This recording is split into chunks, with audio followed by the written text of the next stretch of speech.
Selamat sore buat kita semuanya.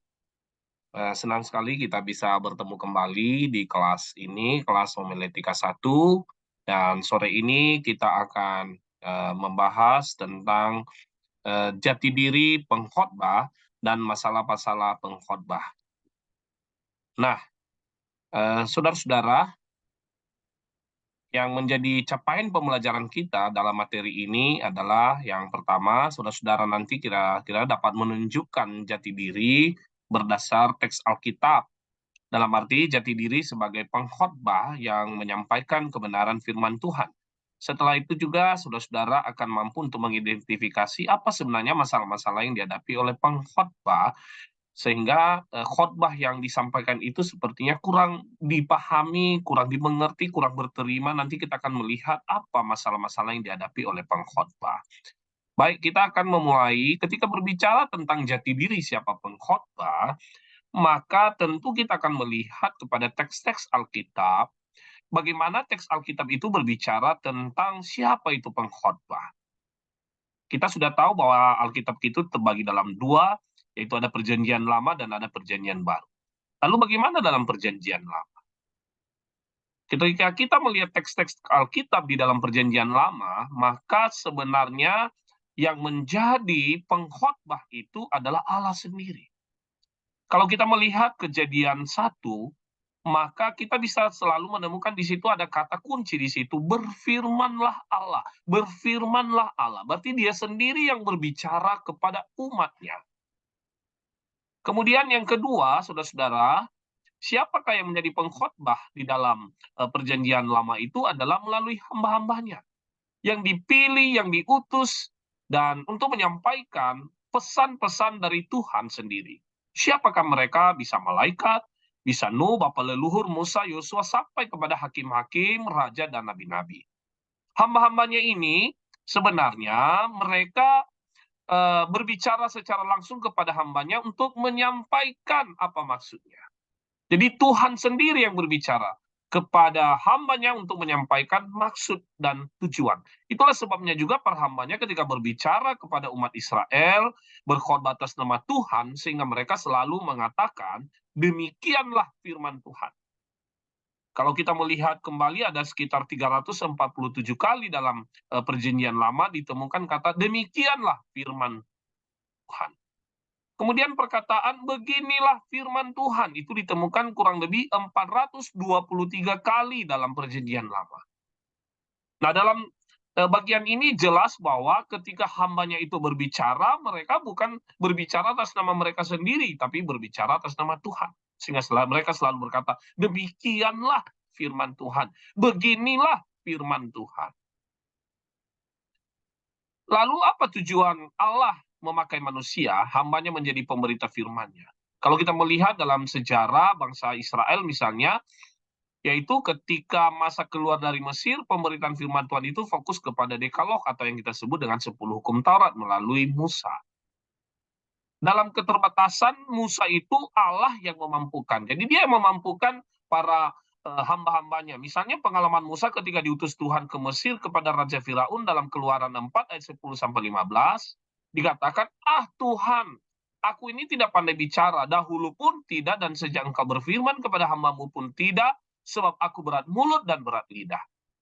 Tetapi Tuhan berfirman kepadanya, siapakah yang membuat lidah manusia? Siapakah yang membuat orang bisu atau tuli, membuat orang melihat atau buta? Bukankah aku, yakni Tuhan? Oleh sebab itu, di ayat 12 dikatakan, aku akan menyertai lidahmu dan mengajar engkau apa yang harus kau katakan. Jadi, sekali lagi, ketika hamba-hambanya dipanggil oleh Tuhan, mereka bukan berbicara atas nama diri mereka, bukan karena kehebatan, kepintaran, atau pengetahuan mereka, melainkan itu dari Tuhan sendiri. John Collinger di dalam bukunya Dasar-Dasar Khotbah dia berkata, pemberitaan firman Torah dan penjelasannya, Midras itu merupakan unsur penting dalam proses pembentukan komunitas bangsa terpilih, yaitu Israel. Kalau kita melihat saudara-saudara di dalam Ulangan pasal 6 yang menjadi dasar Torah, di situ dikatakan bahwa dengarlah orang Israel, aku itu Tuhan. Jadi hanya satu Tuhan. Dan itu butuh komitmen, itu yang berdampak dalam persekutuan. Ketika mereka mendengar, maka mereka akan kuat, dan tidak mendengar, mereka akan menjadi lemah. Nah, saudara-saudara yang terkasih, itu juga sebabnya nanti bagaimana Yosua ketika dia memberikan pesan, ketika dia mengumpulkan orang Israel, ketika kita membaca dalam Yosua 24 ayat 15, ketika kamu anggap tidak baik untuk beribadah kepada Tuhan, pilihlah pada hari ini kepada siapa kamu akan beribadah. Allah yang padanya nenek moyangmu beribadah di seberang sungai Efrat, atau Allah orang Amori yang negerinya kamu diami itu, tetapi aku dan seisi rumahku kami akan beribadah kepada Tuhan. Komitmennya, aku dan seisi rumahku kami akan beribadah kepada Tuhan. Kalau kita melihat pada masa kerajaan, khususnya para nabi, ada dua pola khotbah yang mereka sampaikan. Dan sekaligus ini juga menunjukkan jati diri mereka, yaitu memberitahukan hukuman atas dosa dan memberitakan kabar keselamatan. Jadi itu pola-pola khotbah mereka, memberitakan hukuman atas dosa dan memberitakan kabar keselamatan. Nah, saudara-saudara, lalu bagaimana pasca pembuangan? Ketika mereka kembali ke Yerusalem, fokus pemberitaan firman itu adalah hukum Taurat. Kalau kita membaca Nehemia 8 ayat 1 sampai 13, di sana umat berkumpul, lalu kemudian dibacakan kitab Taurat Musa oleh Ezra, disampaikan dari atas mimbar bait Allah, dan ada 3 elemen dalam pemberitaan firman. Di ayat 9 sampai 12 dikatakan ada pembacaan, ada penjelasan, dan ada aplikasi. Saudara-saudara, pada pasca pembuangan ini, Ezra memiliki peranan penting dalam membaca, menjelaskan, bahkan menafsirkan Torah kepada umat Israel. Mengapa? Karena Torah dalam bahasa Ibrani itu sulit dipahami oleh banyak orang, karena itu dalam bahasa Ibrani. Sementara kaum awam, masyarakat banyak itu mengenal bahasa Aram, yaitu bahasa sehari-hari mereka. Bagaimana juga dengan pengkhotbah dalam perjanjian baru? Dalam perjanjian baru itu jelas sekali ya bahwa Yesus sendiri, dia adalah pengkhotbah utama yang memberitakan berita pertobatan dan keselamatan. Dialah pengkhotbah yang agung di dalam perjanjian baru. Yesus itu adalah pengkhotbah yang agung. Mengapa? Karena firman Tuhan disampaikannya sebenarnya adalah kitab suci Yahudi, Torah. Tapi dia memberitakan itu adalah karena dia menggenapi hukum Taurat itu. Dia biasa mengajar di bait Allah mulai dari kecil, dan dia mengajar pada hari-hari Sabat. Bahkan Yesus marah ketika orang mengotori bait Allah. Lalu bagaimana Yesus dengan khotbahnya? Ia mengajar di mana saja, baik di Allah, di bait Allah, di rumah ibadah, di danau atau perahu, nelayan, di bukit, di tanah datar, di kota, dan di desa. Ia tidak mengenal perbedaan warna kulit, gender, kaya, miskin, dan misalnya khotbah di bukit dalam Matius 5 sampai 7, percakapan Nikodemus dengan perempuan Samaria, di kota dan di desa, danau atau di perahu. Jadi Yesus itu di mana aja dia menyampaikan kebenaran firman Tuhan, dan khotbah itu dia hidupi, dan itu jati diri pada dirinya sebagai pengkhotbah. Karena khotbah itu adalah dirinya sendiri, dan dia juga yang menyampaikan kebenaran itu. Apa dampak khotbahnya? Disinilah kita melihat bahwa Yesus dikagumi, dipuji, orang bahkan tidak berhenti mengikutinya. Di dalam Matius 7, 28-29 dikatakan, dan setelah Yesus mengakhiri perkataan ini, takjublah orang banyak mendengar pengajarannya. Sebab ia mengajar mereka sebagai orang yang berkuasa, tidak seperti ahli-ahli Taurat. Saudara-saudara, kalau kita melihat di sini bahwa sebenarnya waktu itu yang punya kompeten untuk berkhotbah itu adalah ahli-ahli Taurat. Tapi ketika Yesus tampil, justru dia tampil dengan khotbah yang berbeda polanya dengan yang lain. Karena ahli Taurat mereka berkhotbah, tetapi tidak menunjukkan di dalam kehidupan mereka jati diri mereka sebagai pengkhotbah itu. Tapi Yesus betul-betul menghidupi khotbah itu sehingga dia dikagumi oleh orang banyak. Bagaimana seterusnya? Khotbah pasca Yesus, disitulah tampil para murid-muridnya, yang diteruskan oleh murid-muridnya, dan yang paling terkenal adalah Paulus melalui khotbah, baik lisan maupun tulisan. Dalam Kisah Para Rasul tercatat ada 2 khotbah Petrus di Yerusalem, dan juga 3 khotbah Paulus, yaitu di Pisidia, di Listra, dan di Athena. Kitab suci PL tetap digunakan untuk memenuhi fokus utama. Namun,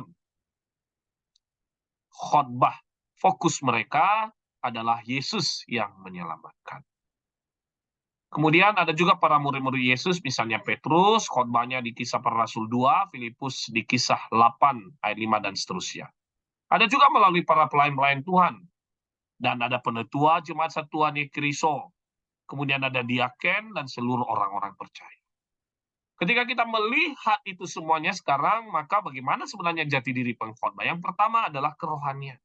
Karena orang yang percaya kepada Kristus, yang percaya kepada Tuhan. Kalau kita melihat bagaimana Yesus, bagaimana murid-muridnya, mereka adalah orang-orang yang percaya kepada Tuhan. Kemudian panggilan, mereka diutus mengabarkan Injil Kristus. Yang ketiga, kesukaannya ialah Taurat Tuhan dan yang merenungkan Taurat itu siang dan malam. Ya, bagaimana seorang pengkhotbah kalau dia tidak merenungkan Taurat atau firman Tuhan itu siang dan malam? Dan ada penyerahan diri secara total sebagai hamba Kristus, dan dia memiliki kepribadian yang meneladani firman Tuhan. Dia memiliki integritas, karakter, dan moralitas yang baik.